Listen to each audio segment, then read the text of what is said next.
nepovídali. Mimochodem s vámi se dá domluvit a může se tam bádat u vás. Já děkuji dnes za návštěvu dnešním hostům, kterým byl Jan Vodička, který stál u zrodu expedice, dále účastnice Anička Sedláčková a také Martin Caletka, vedoucí Rodnického muzea, který expedici inspiroval. Děkuji vám za návštěvu a někdy zase tady u nás nashledanou. Nashledanou.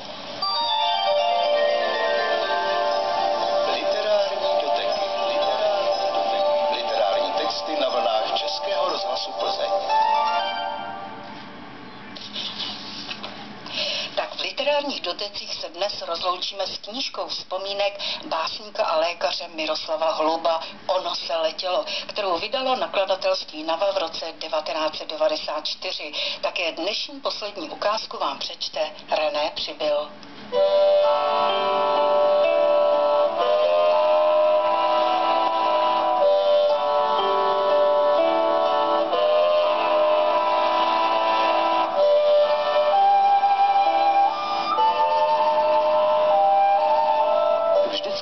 Spadla klec, bylo nějaké ministerstvo paměti povinováno vydat nová pravidla, pro něž museli z knih zmizet židobolševici, nebo Masaryko-Benešové, nebo buržoázní nacionalisté a revizionisté, jakož i kněžouři a formální genetikové. Einstein to odnesl pokaždé. Profesor Pokorný musel v příslušné době začerňovat v učebnici přírodopisu i Darwina, což činil úředně dodanou sitou černí a pevným tahem. Černěním vznikaly zcela zvláštní a inspirativní větné útvary rázu k objevům a hledání nových prvků. Podstatně přispěl významný Vymazáno, chemik, 1834 až 1907, nebo z Vymazáno, učení i na základě Vymazáno kosterních nálezů z dávné historie člověka vzniklo Vymazáno, že dnešní člověk vznikl Vymazáno z primitivnějších živočišních předků, anebo Vymazáno pocházející z Indie a do Evropy se přistěhovali v 10. století. Sami se nazývají Vymazáno. Vzhledem k tomu, že i původní nezačerněné věty byly nadány svébytnou elegancí, vznikaly tajenky unikátní poznávací hodnoty. Nabyl jsem dojmu, že by i v našich městech se mělo vždycky na střídačku něco začernit. Tu hnědý dům, tam rudý dům, což bylo zpravidla totéž. Zásadně zvěstování nebo na nebevstoupení, zhusta františkánský klášter a občas dělnický dům.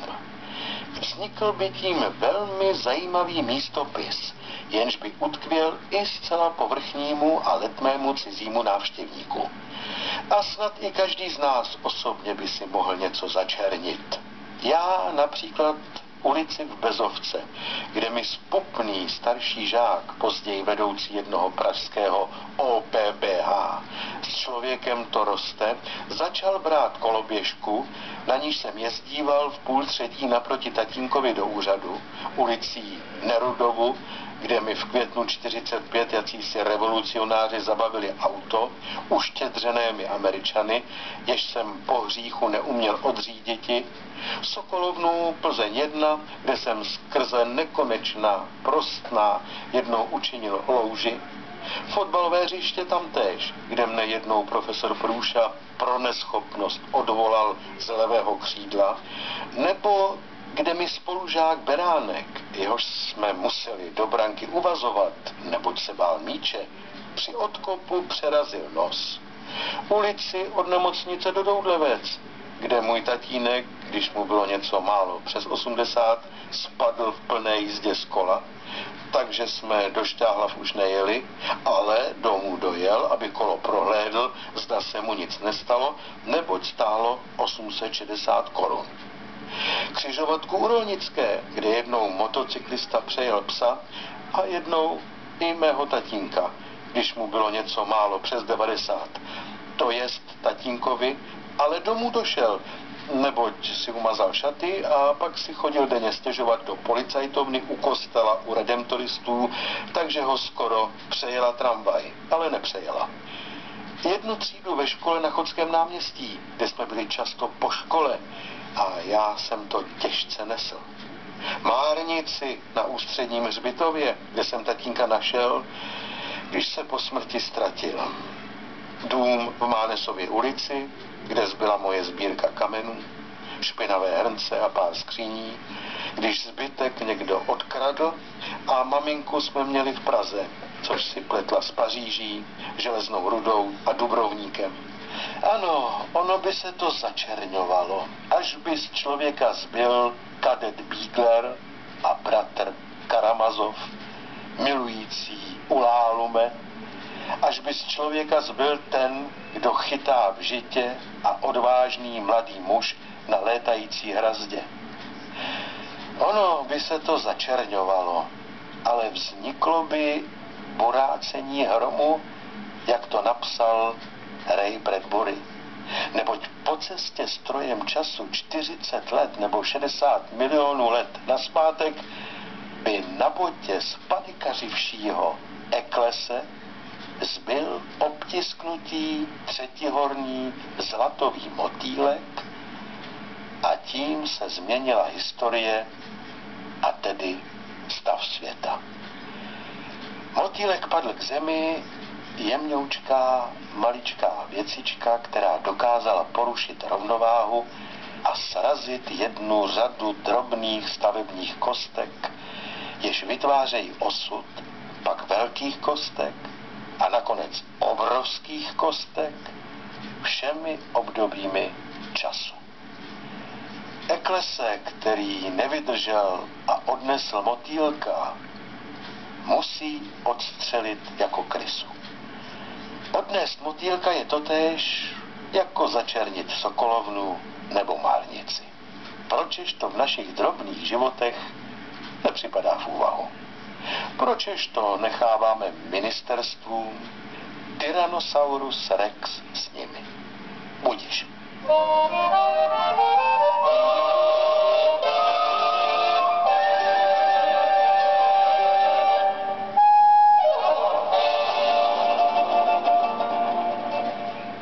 V literárních dotecích jsme se rozloučili s básníkem a lékařem Miroslavem Holubem. Český rozhlas Plzeň, písničky, které jinde neslyšíte. Poslední písnička dopoledního koktejlu vás určitě potěší. Stačí říct, kdo ji složil: Paul McCartney a John Lennon. Písnička je z roku 1968 a hráli ji jak Beatles, tak i skupina Marmalade. A určitě ji znáte. Pěkný pátek i víkend vám přeje Květa Bodolová.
poslal do vazby muže z Plzeňska podezřelého z vraždy. Oprava Vítězné ulice v Sokolově se prodraží. Bude většinou polojasno až oblačno a teploty do 15 stupňů. Hezké poledne vám přeje Kateřina Šmídová. Okresní soud Plzeň město poslal dnes dopoledne do vazby 29letého muže z Tymákova na Plzeňsku. Je obviněný z vraždy 25letého mladého muže, jehož tělo našel 15. září houbař v lese u Kornatic na Rokycansku. Obviněný se při výslechu na policii k vraždě přiznal, uvedlo ve čtvrtek krajské státní zastupitelství v Plzni. Obviněného muže policie zadržela ve středu v domě v Tymákově. Jeho totožnost kriminalisté oficiálně nepotvrdili. Je to ale zřejmě Jaroslav Hrdlička, jehož mladší bratr Vojtěch si odpykává 19letý trest za loňskou brutální vraždu otce a nevlastní matky obou bratrů. Opravy Vítězné ulice v Sokolově se prodlouží. Akce za 11 milionů začala v červenci a dokončení radnice plánovala na listopad. Část prací se ale protáhne do příštího roku.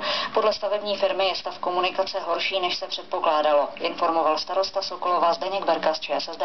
Ve spodní části té komunikace jsou dutiny, které jsou způsobeny